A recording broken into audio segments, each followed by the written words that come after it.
दोस्तों 1945 का वो दौर था जब दुनिया ने अब तक 2 वर्ल्ड वॉर देख लिया था। फर्स्ट वर्ल्ड वॉर जो कि 1914 से लेकर 1918 तक हुआ था, और सेकेंड वर्ल्ड वॉर जो कि 1939 से लेकर 1945 तक हुआ था। सेकेंड विश्व युद्ध में यूएसएसआर, अमेरिका, फ्रांस और ब्रिटेन ने मिलकर जापान, जर्मनी और इटली को हराया था। उसके बाद से हम देखते हैं कोल्ड वॉर जो कि 1945 से लेके 1990 तक चला था। अब हमने देखा कि कोल्ड वॉर जो था वो थर्ड वर्ल्ड वॉर में नहीं बदला। इसके क्या रीजंस थे तो हम वो भी देखेंगे। कोल्ड वॉर का मतलब क्या होता है? कोल्ड वॉर का मतलब होता है कि जब कोई भी दो देश आपस में डायरेक्टली लड़ाई नहीं करते हैं, वो प्रॉक्सी वॉर करते हैं, वो किसी थर्ड देश की टेरिटरी का यूज करते हैं।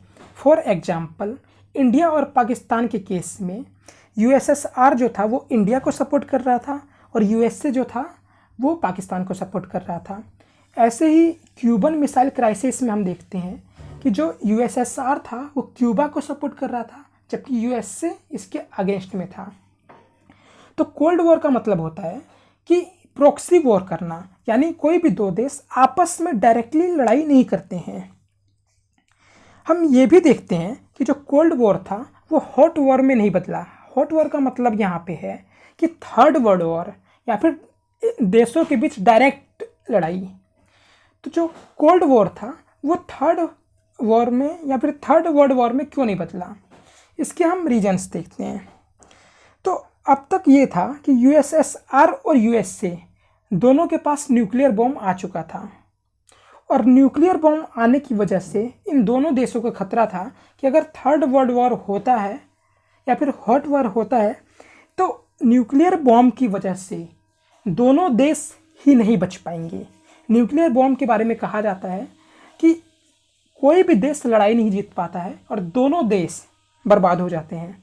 तो इसी डर की वजह से कोल्ड वॉर जो था वो थर्ड वर्ल्ड वॉर में नहीं बदला। अब कोल्ड वॉर के लिए कौन जिम्मेदार था, यूएसए, यूएसएसआर या दोनों? तो कुछ लोग मानते हैं कि इसके लिए यूएसए जिम्मेदार था, कुछ लोगों के हिसाब से यूएसएसआर जिम्मेदार था, और कुछ लोगों के हिसाब से दोनों जिम्मेदार थे। इन लोगों का मानना था कि यूएसए हो या यूएसएसआर, दोनों अपने वर्चस्व की लड़ाई लड़ रहे थे। दोनों लड़ाई लड़ रहे थे कि कौन दुनिया पे राज करेगा, कौन डोमिनेट करेगा दुनिया पे। Thank you.